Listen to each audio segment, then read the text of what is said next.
Olá pessoal, meu nome é Eduardo, seja bem-vindo ao canal. Esse é o nosso primeiro vídeo da série de vídeos no canal que vai tratar sobre como escolher um livro. Parece ser uma pergunta que é até simples de ser respondida, né? Simplesmente você poderia pegar um livro e escolher aquele livro e ler ele.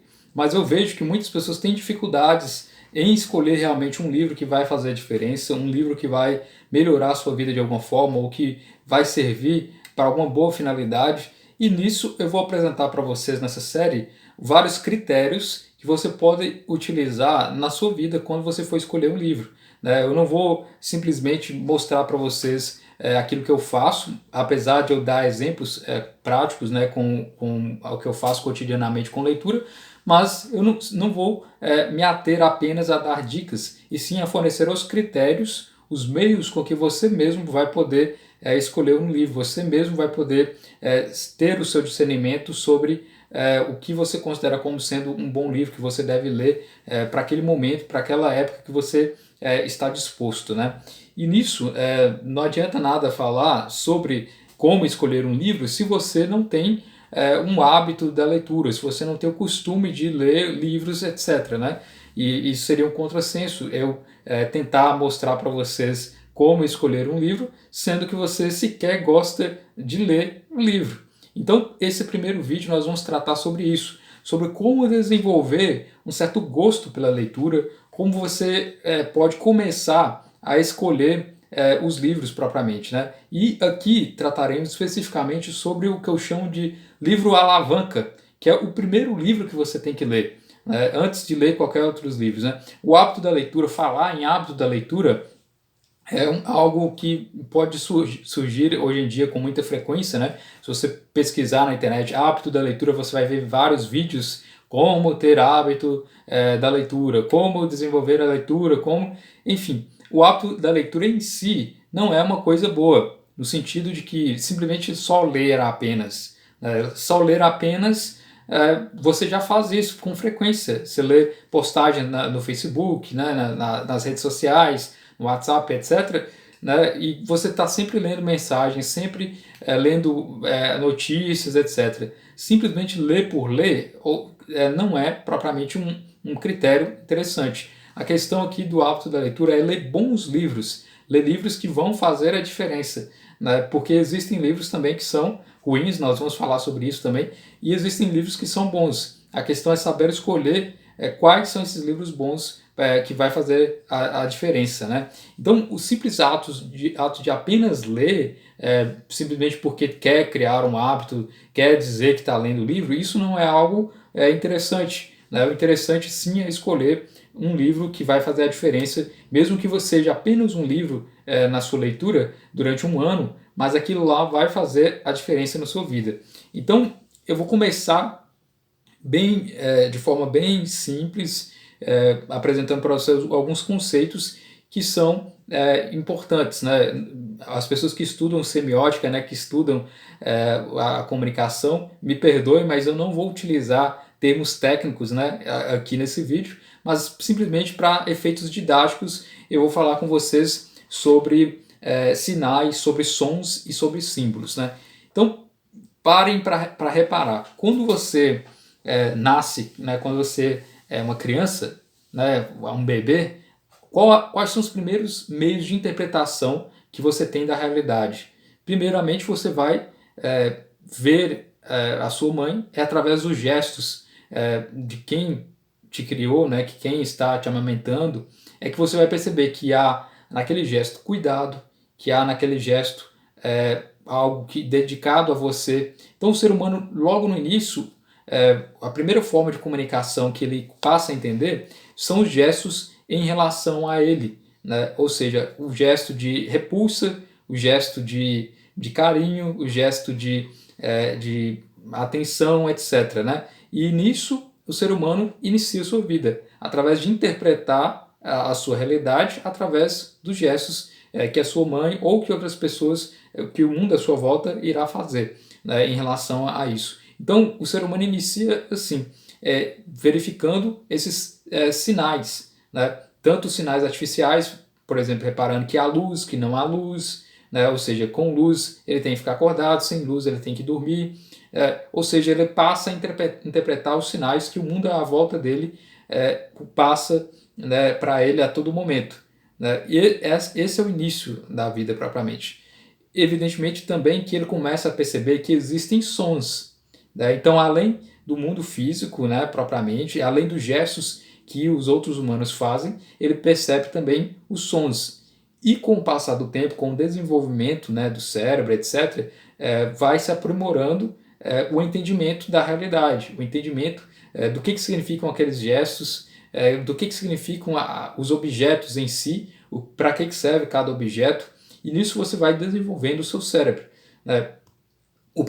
A primeira forma, então, de comunicação que nós temos é através dos sons que nós percebemos, né? Além dos próprios gestos, né, dos sinais que você utiliza, temos aí os sons. E você percebe que as pessoas à sua volta falam, emitem sons, né? Inicialmente, o ser humano ele não vai entender o que são esses sons, mas que esses sons têm efeitos, que uma vez que fale alguma coisa, há uma reação em relação àquilo.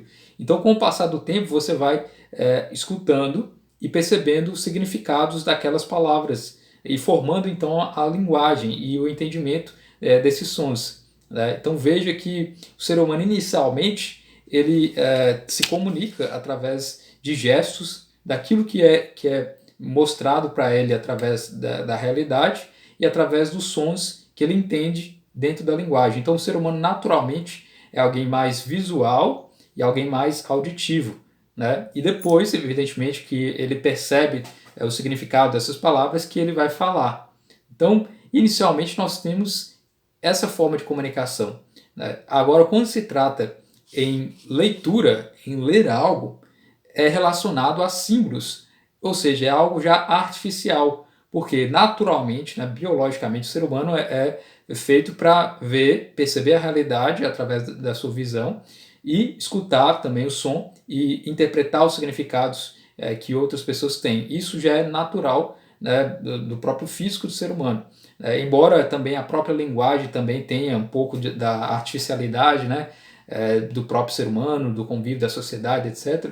Mas mesmo assim ainda já é algo um pouco mais natural, porque envolve os nossos sentidos, né, tanto ouvir quanto falar, né. Agora, em se tratando de ler e escrever, é algo já bem mais artificial, porque você não cresce e não se desenvolve com o passar do tempo lendo e escrevendo, a não ser que alguém vá até você e te ensine os significados daquelas letras, os significados daquelas palavras, que você vai passar a entender e depois passar a escrever.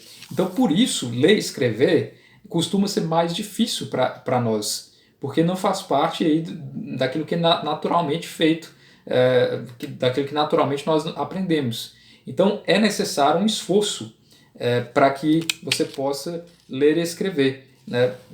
Porque justamente não é algo natural. E esse esforço ele só vai ser vencido com a repetição, com o hábito da leitura. Então por isso que é importante, de certa forma, ter um hábito da leitura para que você possa desenvolver a sua forma de ler, né, de entender, e depois, evidentemente, buscar os bons livros. E aí sim é o que eu considero como sendo um hábito da leitura positivo. Quando você lê boas obras, quando você já sabe ler bem, né? Então, todo esse processo que eu disse aqui é para dizer que ler e escrever é algo complicado, né? Então, se você tem dificuldade em ler e escrever, não se sinta prejudicado em relação a isso.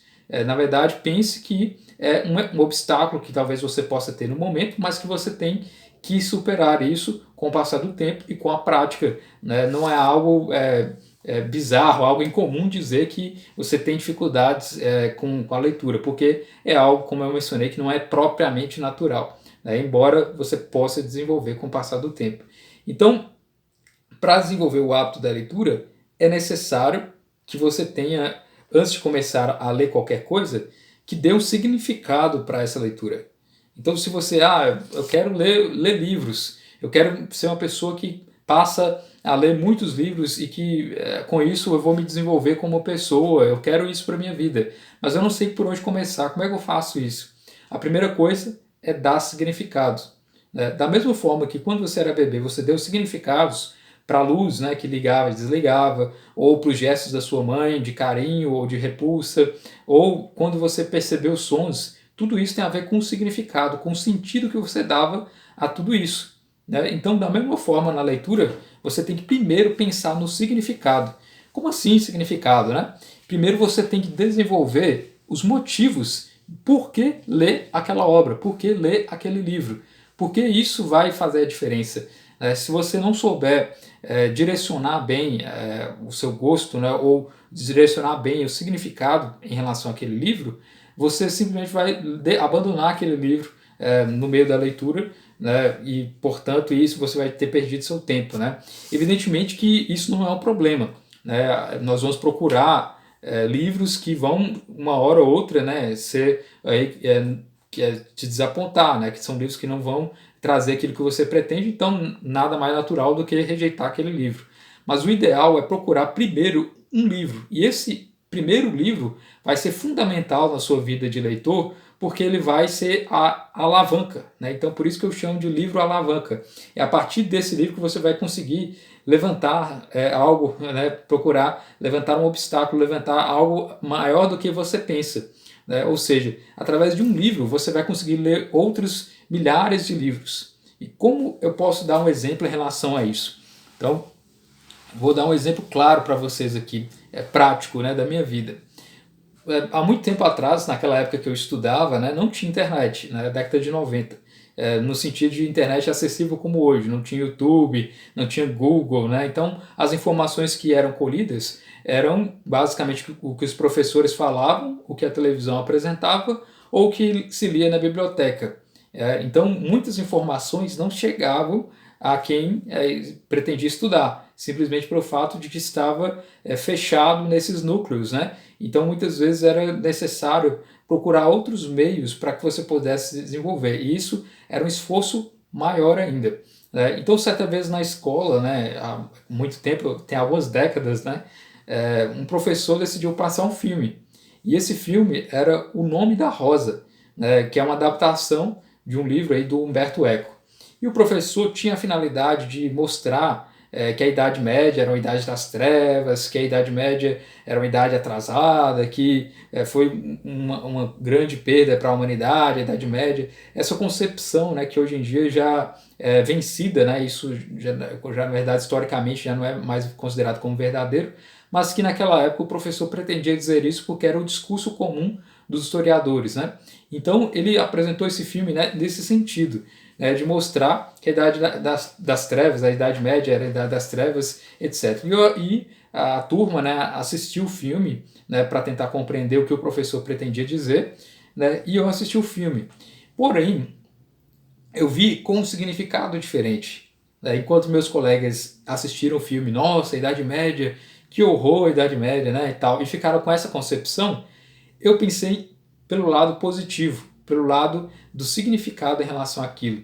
Porque eu vi na história do Humberto Eco, né, O Nome da Rosa, né, um personagem principal, né, que era um monge franciscano, né, e ele entrou em um mosteiro e tal, e teve uma série de assassinatos em relação a um livro.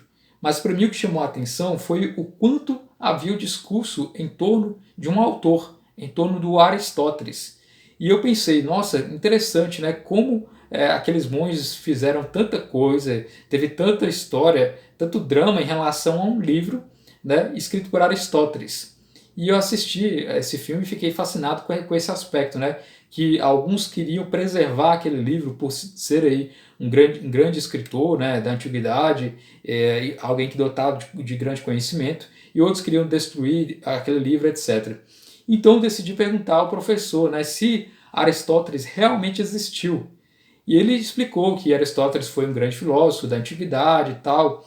E eu fiquei com aquilo na mente, né? Eu pensei, nossa, interessante, né? Em plena Idade Média, que era naquela concepção, né, a Idade das Trevas, e que existiam pessoas que queriam preservar essa obra, e ela chegou até nós, porque existem livros do Aristóteles hoje para a gente ler traduzidos.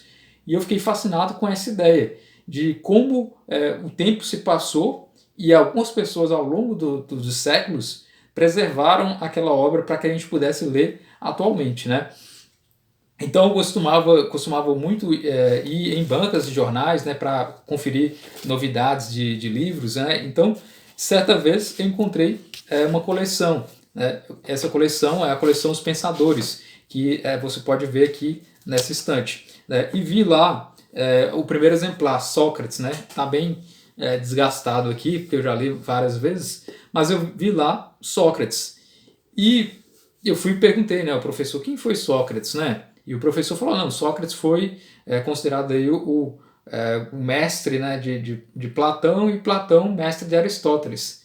E aí eu pensei, nossa, interessante, então existe um mestre do mestre, né, e tal, eu preciso conhecer quem é esse tal de Aristóteles, eu quero saber mais sobre Aristóteles, mas antes eu vou ler Sócrates. E que interessante, né? Passou anos e anos, séculos mais séculos, e conseguiram preservar alguma coisa do Sócrates. Eu tive a curiosidade, então, de ver, de querer saber como aquela pessoa daquele tempo, né, escreveu algo e pode contribuir dizer algo para mim hoje, né? Então eu fui adquirir o livro dessa coleção Sócrates.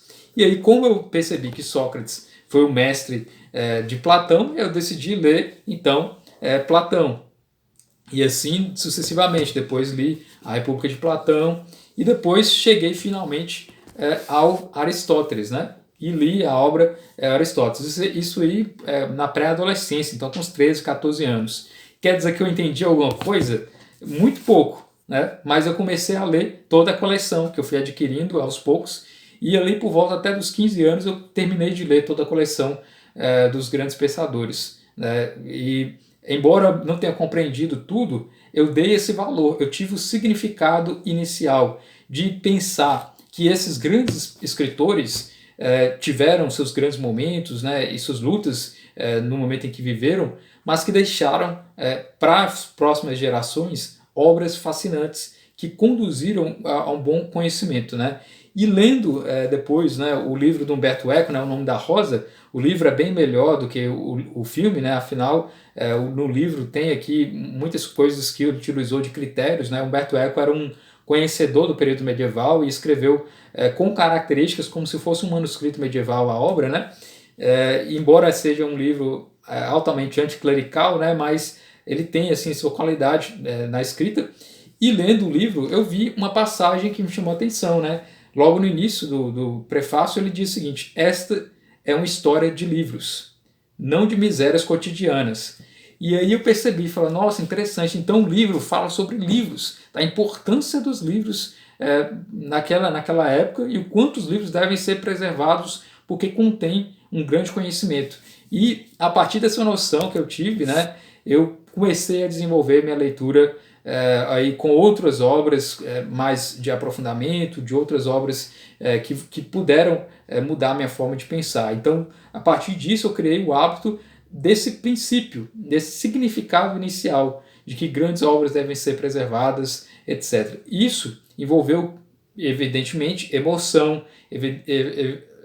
trouxe, evidentemente, também questões psicológicas naquele momento, né? Mas basta dizer que foi necessário um significado, né? Então, como então desenvolver um significado para que você possa ler vários livros, grandes livros e tudo mais? Primeiro é pensar um significado que seja essencial, um significado que não seja equivocado, que não seja mesquinho. Por exemplo, comprei esse livro porque eu gastei dinheiro nele, então eu tenho que ler até o final. Isso não é um motivo, isso não é um significado interessante, porque cedo ou tarde você vai acabar abandonando esse livro, porque só porque você gastou dinheiro não quer dizer que você tenha que ler esse livro. Talvez simplesmente você não goste dele, né? Agora, você pode utilizar outra forma de pensar e trazer o significado em relação àquele livro. Ao invés de dizer que você vai ler só porque você gastou dinheiro, você pense que existem pessoas no mundo que não têm oportunidade de ler. Existem pessoas no mundo que não têm nem mesmo condições financeiras de comprar um livro, quanto mais de comprar alimentos para si e para sobreviver. Então dê esse valor, porque você teve a oportunidade de ter um livro que outras pessoas no resto do mundo talvez não possam ter essa oportunidade. Então, pensando nisso, né, com esse ideal, com esse significado, você passa a ler o livro com um significado diferente, né? Você vai dar um valor maior. Então, tipo, em tributo às pessoas que não tiveram a oportunidade de ler esse livro, eu vou ler, e, portanto, o significado vai te conduzir melhor na leitura, né? Outro exemplo, né, que a pessoa quer ler um livro simplesmente para passar numa prova, né? Evidentemente que é interessante porque você vai estar fazendo um curso, mas o ideal é que você leia pensando que você vai se tornar uma pessoa melhor qualificada, uma pessoa que vai poder futuramente exercer uma boa profissão. Então note que o significado que você vai dar, uma ideia que você vai ter e constantemente repetir isso na sua mente, é algo que vai fazer a diferença, né? Outro exemplo, criei minha meta de leitura, preciso ler 10 livros. Não crie significado apenas de ler 10 livros. Crie um significado de que aqueles livros são essenciais. Para cada um deles, você tem que ter um significado determinado, um sentido determinado. Não é porque você criou uma lista que você vai ler o livro, e sim porque cada livro ali tem o seu próprio sentido, a sua própria função, né? Então, da mesma forma também funciona, né? Vou ler o livro porque pessoas inteligentes leem. Vou ler Dante, a Divina Comédia, só porque pessoas inteligentes leem. Esse é um motivo que não é interessante, porque cedo ou tarde o seu gosto pode ser diferente, seu gosto não pode ter sido aprimorado o suficiente para chegar na leitura aí da Divina Comédia, né? Ou simplesmente você está lendo porque outros leem. Crie um motivo, crie um significado, né? Então, a questão toda de iniciar um bom hábito da leitura é sempre dar um bom significado para aquela obra que você vai ler, né? Então, eu costumo fazer um exercício, né? Eu costumo pegar um livro e examinar esse livro antes de fazer a leitura, se aquilo realmente vai ter um motivo que eu procuro, né? Então, por exemplo, aqui, Imitação de Cristo, né? Eu pego esse livro, eu pesquiso a história dele, o quanto ele foi importante, né? Você vai pesquisar um pouco sobre as diferenças que ele fez na vida de outras pessoas, pessoas que são grandiosas. Você vai pesquisar o quanto aquele livro teve de significados. Então, saber a importância desse livro no mundo em geral, naquilo que ele contribuiu, é importante. Saber o quanto o autor foi importante também, o que ele pôde contribuir na sua própria vida, trazer o significado antes de fazer uma leitura. Então, simplesmente não pegue o livro e comece a ler simplesmente porque, vou ler esse livro porque eu preciso criar o hábito da leitura. Tente criar primeiro o significado. Por que você está lendo esse livro? Porque esse livro tem algo que vai fazer diferença na minha vida, ou tem algum sentido que é dado. Outra forma que eu utilizo, né, de dar sentido a um livro antes de ler esse livro é, por exemplo, né, imaginar que esse livro foi escrito por alguém que eu gosto muito, né? Ou então eu imagino, por exemplo, aqui, que o livro Imitação de Cristo foi escrito, né, por um avô, né, foi escrito por minha mãe ou por meu pai, né? Penso que aquele livro pode ter sido escrito diretamente para mim.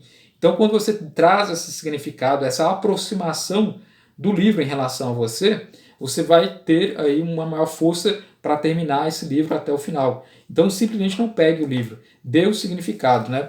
Outro exemplo, né, de significado que você pode dar, né, ou seja, esse motivo para ler esse livro, é justamente pegar um filme, assistir esse filme, né, como foi o caso aqui que eu tive, né, do Humberto Eco, né, com O Nome da Rosa. Eu assisti o filme, achei interessante alguns aspectos, né, eu gostei especialmente dessa questão da proteção do livro, e fui atrás de procurar ler mais. Então, lendo um livro que foi adaptado nos filmes, se você assistiu o filme e gostou do filme, procure ler o livro, né? Normalmente os livros são melhores do que os filmes. Então, é algo interessante. Já é uma forma inicial de você começar a gostar de ler e a procurar, então, encontrar seu livro alavanca, né? E aí você assistindo esse filme, gostando, você vai ter aí já pré-formulado algumas imagens, né? Algumas cenas que vão estar adaptadas, você vai identificar naquela leitura que você está fazendo, e é uma boa forma de iniciar aí um hábito da leitura, né? Assistir as adaptações e depois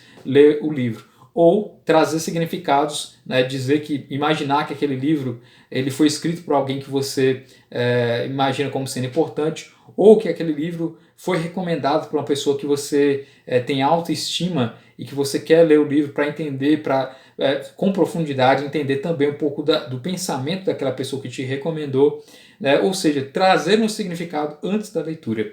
Então essa é a dica inicial para você que quer procurar um primeiro livro, né? Então, como escolher um livro? Essa é a dica. Traga um significado, faça com que esse livro tenha algo a te dizer antes mesmo de você ler esse livro. Então espero que você tenha gostado desse vídeo. Se inscreva no canal, curta, compartilha. Muito obrigado pela atenção.